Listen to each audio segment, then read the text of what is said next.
wife Alicia and I decided to move to a new neighborhood for a change of pace, and I guess we got what we wanted. My first impression of the new place was quiet. Our old house was much closer to the city, and there was always noise. Traffic, people talking, music, dogs barking. I never realized how much it had bugged me until we left. The house the realtor showed us was huge, easily twice the size of our last one. 2 stories, a double garage, and a recently renovated kitchen. To be honest though, the yard was the part that sold me. It was enormous, fenced on both sides for privacy, while the back was open to a forest we were told went on for miles. Alicia and I always dreamed of starting a family, and this seemed like the perfect place. I'd already pictured myself building a tree house and maybe a swing set for our future kids to play on. We hardly even needed to discuss it. We both knew this house was meant for us. By the next week, we were unpacking boxes into our new home. It felt like a dream come true. One by one, our new neighbors came by to welcome us and drop off food or gifts. Felt so much friendlier than the standoffish loners and drunk college kids we'd lived near before, and we were ecstatic.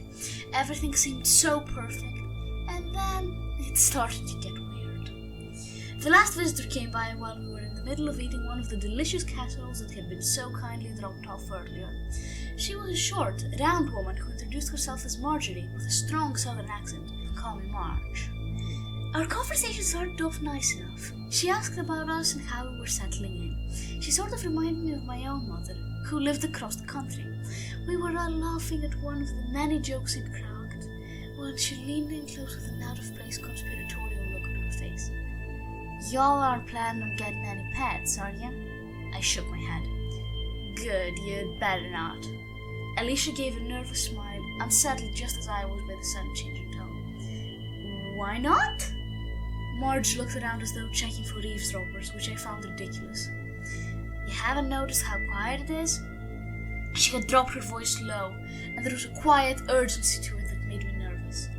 I shrugged in response, and Marge suddenly locked eyes with me. There was a mad light in her eyes that made me feel that maybe Marge wasn't all there. "Listen, bad things happen around here to the pets. Any animals, really." I tried for a chuckle to diffuse the sudden tension, but it fell flat. Marge's gaze sharpened. "It ain't funny, boy. You seen any squirrels around here?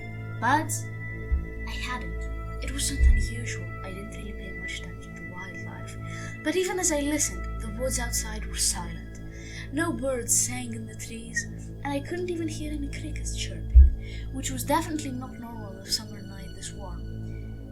"He don't like the animals," Marge said absently.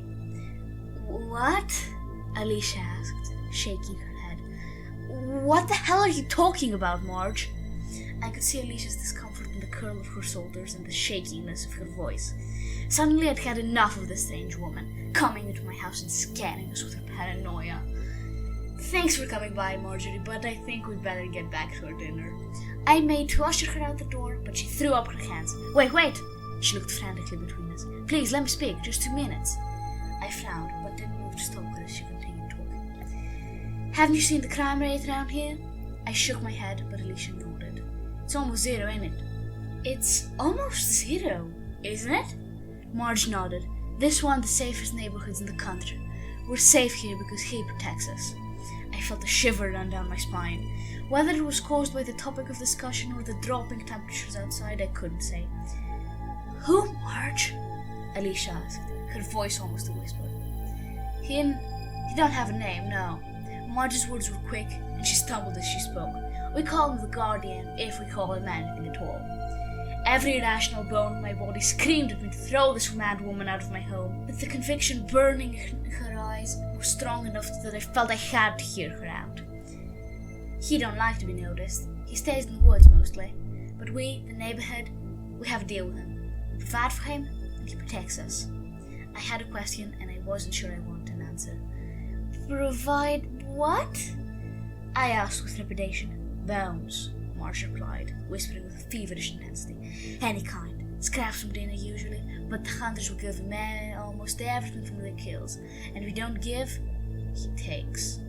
That explains why there aren't any animals, I thought, She was staring at us. Alicia looked like she was trying to process all of the craziness, but I was just tired. "All right, Marge," I said, perhaps not as kindly as I could have. Maybe I'll give this guardian my next wishbone. Marge growled.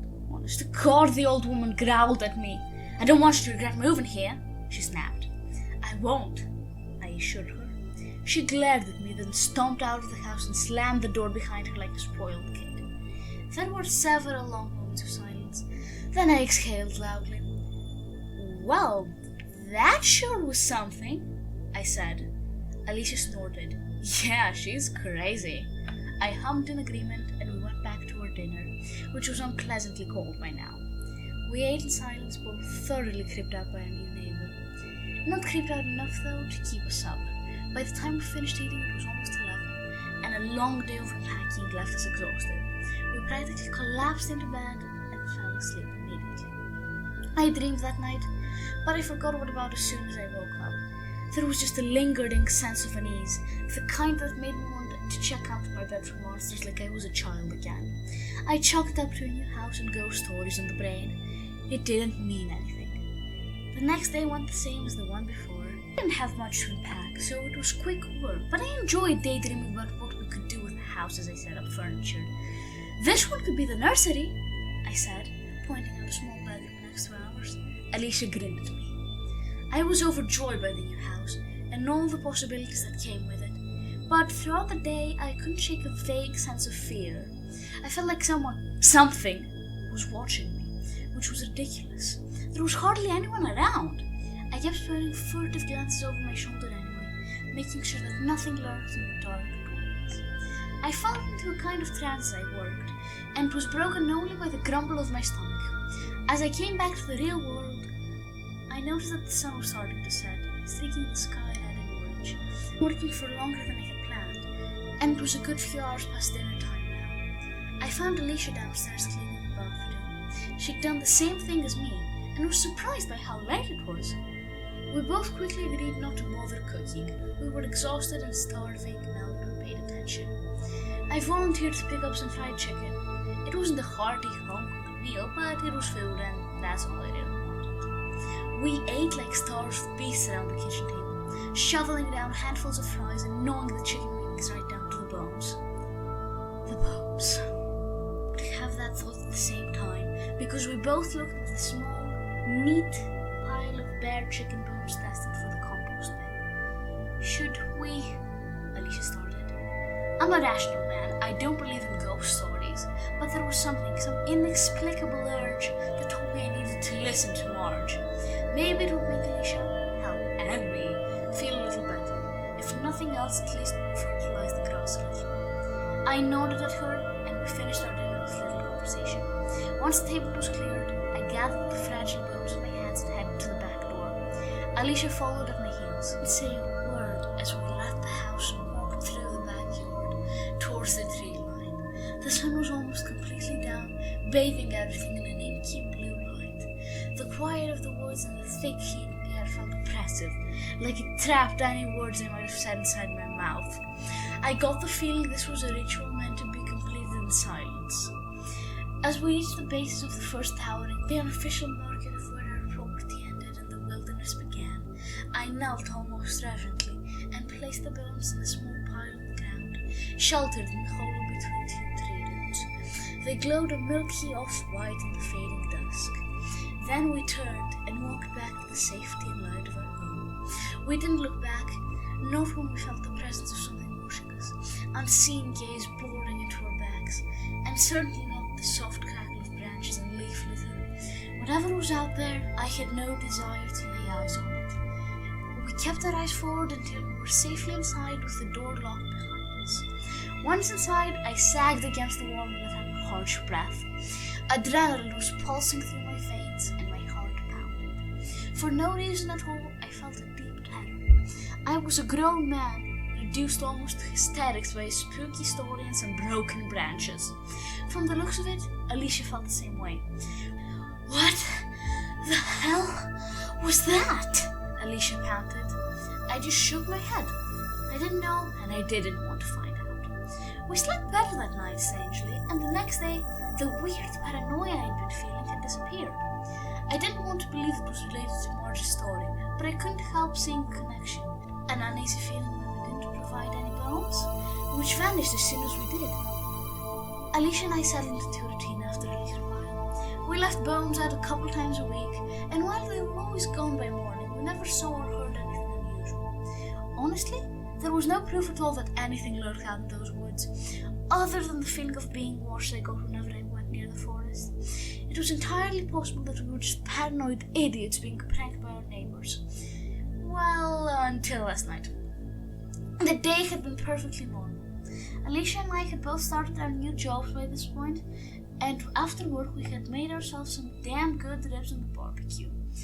Once we finished eating, we dropped the bones off at the tree line, a process which was a lot less terrifying now than it used to be. We fell asleep a few hours later. I woke up to a horrible noise. To my tired brain, it sounded like the world was ending. Then it came again a few seconds later, and I was able to place it as an animal screeching. I sighed and got up to close the window, knowing I probably wouldn't get much more sleep. Then something much larger than a typical woodland creature slammed into the side of the house, rattling the windows, and my heart stopped in my chest. "David?" Alicia asked sleepily from behind me. "What the hell was that?" I didn't answer, just crept towards the open window. Something screamed again, high and loud and terrifyingly close. I wasn't sure I wanted to see what was out there. I heard another scream, this one unmistakably human and in pain. "I'm calling 911, Alicia whispered into the gloom. I grabbed the edge of the windowsill and slowly, carefully moved so I could see out the window. I immediately wished I hadn't. The first thing I noticed was a man's face, not even 2 feet from my own, which is unnerving to see from the second story. He was dangling from a piece of vinyl sliding, his face contorted in pain, or what I could see of it at least. He was wearing a ski mask that obscured most of his features. It occurred to me in a disconnected way that he was probably trying to break into our house. Immediately distracted from the startling realization by what I noticed next. My brain processed it in pieces, snapshots. Long, thin claws sunk deep into flesh. An inhuman skull with a mouth of misshapen teeth bared in a grin. A too large figure with limbs bent in places there should be no joints. I bit back a scream. This beast was enormous, tall enough to reach my window if it stood, but right now it seemed preoccupied with ripping the would-be criminal from the side of my house. Its claws were easily the length of my forearm, wickedly sharp and sleek with blood. As I watched, the creature slashed downwards, claws tearing through the man's skin like paper, and he howled in agony. I was frozen. Neither side deserved my help, but I couldn't just stand there. I heard sirens in the distance, and I prayed that they would arrive soon. The creature had clearly heard them too. It tilted its head to the side in a nearly human gesture, then reared up on 2 legs. For a long moment, I was looking at it face to face.